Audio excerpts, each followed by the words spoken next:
আসসালামু আলাইকুম বন্ধুরা, কেমন আছেন? আশা করি ভালোই আছেন। আলহামদুলিল্লাহ আমিও ভালো আছি। ওয়েলকাম জানাচ্ছি আমার ইউটিউব চ্যানেল শখের কাজে। বরাবরের মতো চলে এসেছি নতুন আরও একটি পর্ব নিয়ে। আজ আপনাদের সাথে শেয়ার করব নারকেল দুধ দিয়ে হাঁসের মাংসের কড়া ভুনা রেসিপি। কড়া ভুনা নামকরণ কেন হলো ভিডিওটি সম্পূর্ণ দেখলে বুঝতে পারবেন।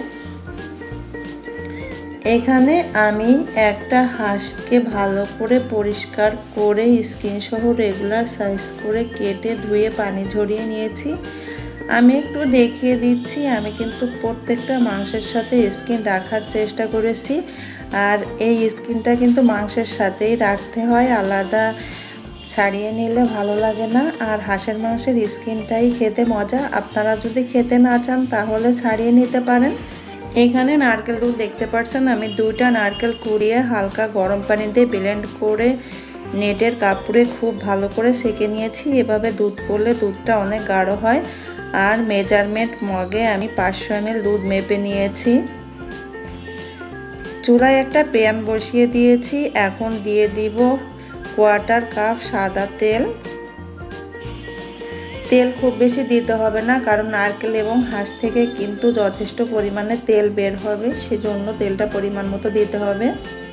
দিয়ে দিব গোটা মশলা, 2টা কালো এলাচ, 6টা সাদা এলাচ, 3টা তেজপাতা, 6টা গোলমরিচ, 6টা লং আর 5 টুকরো দারচিনি। আমি এলাচের মুখটা কিন্তু একটু চিড়ে দিয়েছি। আর যখন দেখব এই মশলা থেকে একটা সুন্দর ফ্লেভার বের হবে, তখন কিন্তু এখানে আমি 1/2 কাপ পেঁয়াজ কুচি দিয়ে দিব। তো দিয়ে দিচ্ছি 1/2 কাপ পেঁয়াজ কুচি। পেঁয়াজটা ভালোভাবে তেলের সাথে নেড়ে নিব। আর যখন দেখব গাঢ় বাদামি রং হয়ে গিয়েছে, তখন একে একে বাটা মশলাগুলো দিয়ে দিব। আমার পেঁয়াজটা কিন্তু বাদামি রং হয়ে গিয়েছে। এখন চুলার ফ্লেমটা একদমই লো করে দিব, যাতে করে মশলাটা পুড়ে না যায়। আর দিয়ে দিব 2 টেবিল চামচ পেঁয়াজ বাটা,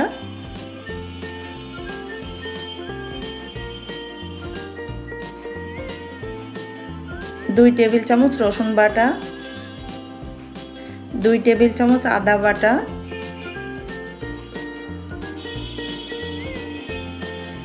দিব 1.5 টেবিল চামচ জিরা বাটা,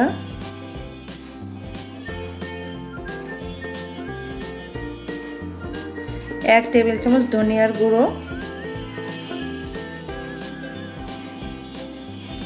1.5 টেবিল চামচ দিব লাল মরিচের গুঁড়ো,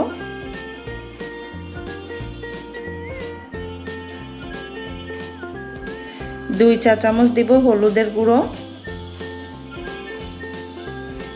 আর দিয়ে দিব স্বাদ মতো লবণ।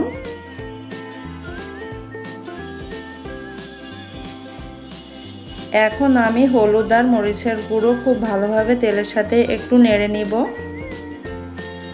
তাহলে কালারটা অনেক সুন্দর হয়। আর এই পর্যায়ে কিন্তু চুলার ফ্লেমটা থাকবে মিডিয়াম টু লোতে। সবগুলা মশলা এখন মিশিয়ে আমি একটু কষিয়ে নেব। এখন কিন্তু আমি পানি দিব না, একটু নারকেল দুধ দিয়ে দিব।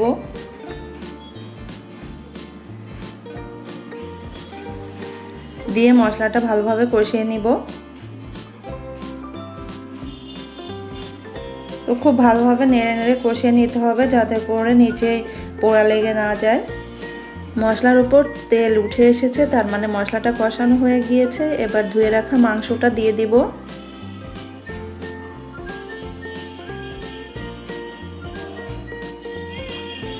খুব ভালোভাবে মিশিয়ে নিতে হবে মশলার সাথে। আমি উলট পালট করে নেড়ে মশলার সাথে মিশিয়ে নিচ্ছি। আর এইভাবে নেড়ে আমি ঢাকা দিয়ে দিব।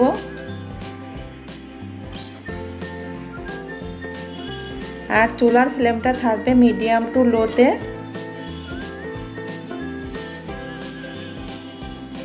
ঢাকা দিয়ে দিলাম। আবার কিছুক্ষণ পরে ঢাকা খুলবো, আবার নেড়ে দিব। এইভাবেই কিন্তু কষিয়ে নিতে হবে। আমি ঢাকা খুলে নিলাম, আবার নেড়ে দিব। আর দেখতেই পারছেন কিছুটা পানি বের হয়েছে। আমি কিন্তু এক্সট্রা কোনো পানি দিইনি, এই পানিতেই মাংসটা কষানো হবে। আর হাঁসের মাংস যত কষানো যাবে ততই খেতে মজা হয়। আমি এইভাবে ঢাকা দিব, আবার কিছুক্ষণ পর খুলে নেড়ে দিব। এইভাবে অনেকক্ষণ ধরে মাংসটা কষিয়ে নিব। আমার মাংসটা কিন্তু কষানো হয়ে গিয়েছে। এখন আমি একটু নেড়ে ফাইনালি সিদ্ধ হওয়ার জন্য পানি দিয়ে দিব। আর আমরা জানি হাঁসের মাংসটা সিদ্ধ হতে একটু সময় লাগে। আমি এখানে 1.5 কাপ পানি দিয়ে দিচ্ছি। আর চুলার ফ্লেমটা কিন্তু মিডিয়াম টু লোতেই থাকবে। আমার ভিডিওগুলো যাদের ভালো লাগে কিন্তু আমার চ্যানেলটি এখনও সাবস্ক্রাইব করেননি, প্লিজ আমার চ্যানেলটি সাবস্ক্রাইব করে পাশে থাকা বেল আইকনটি প্রেস করে দিবেন, তাহলে আমি নতুন কোনো ভিডিও আপলোড দিলে আপনারা দেখে নিতে পারবেন। একটা লাইক দিবেন, সুন্দর একটা কমেন্ট করবেন। আপনাদের একটা লাইক এবং একটা সুন্দর কমেন্ট আমার কাজ করার গতিকে অনেকটা বাড়িয়ে দেয়। ভিডিওটি আত্মীয় স্বজনের সাথে শেয়ার করার অনুরোধ রইল। ঢাকনাটা সরিয়ে নিলাম।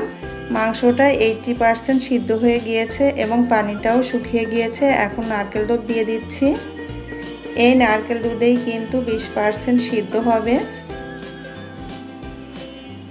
এখন ভালো করে মিশিয়ে দিব আর ফিরে আসব কিন্তু মাংসটা যখন সম্পূর্ণ সিদ্ধ হয়ে পানিটা শুকিয়ে যাবে তখন। ঢাকা দিয়ে দিলাম।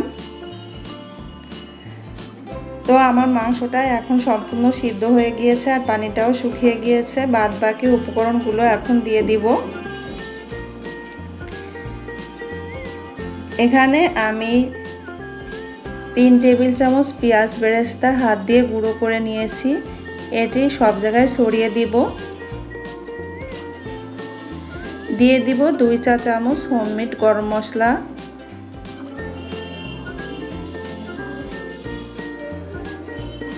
1 টেবিল চামচ ঘি। একটু ঘি দিয়ে দিলে হাঁসের যে ব্যাড স্মেল একদমই থাকে না। এখন আমি সবগুলো উপকরণ খুব ভালোভাবে মিশিয়ে নেব। আর দেখে নিশ্চয়ই বুঝে গেছেন কড়া ভুনা কেন নামকরণ করা হলো। কড়া ভুনার বৈশিষ্ট্য হলো একদমই পানি থাকবে না, আবার মশলাটা পুড়েও যাবে না, মশলার উপর তেল ভেসে উঠবে। আমার রান্নাটা কিন্তু একদমই কমপ্লিট। এখন আমি চুলা নিভিয়ে ঢাকা দিয়ে 5 মিনিট দমে রেখে দিব, তাহলে মশলার ফ্লেভারটা মাংসের ভিতরে খুব সুন্দরভাবে ঢুকে যাবে। ফিরে আসলাম 5 মিনিট পরে। এই তো তৈরি হয়ে গেল আমার হাঁসের মাংসের কড়া ভুনা রেসিপি। আমি যে পরিমাণ উপকরণ দিয়েছি এই পরিমাণটা ঠিক রেখে আপনারা রান্না করে খেয়ে দেখবেন কতটা মজা হয় এবং আমাকে কমেন্ট করে জানাবেন। এতক্ষণ ভিডিওটি ধৈর্য সহকারে দেখার জন্য অসংখ্য ধন্যবাদ। তো আজ এই পর্যন্তই। আগামী পর্ব দেখার আমন্ত্রণ রইল। সেই পর্যন্ত আল্লাহ যেন আমাদের সবাইকে সুস্থ ও নিরাপদে রাখে সেই কামনা করছি। আল্লাহ হাফেজ।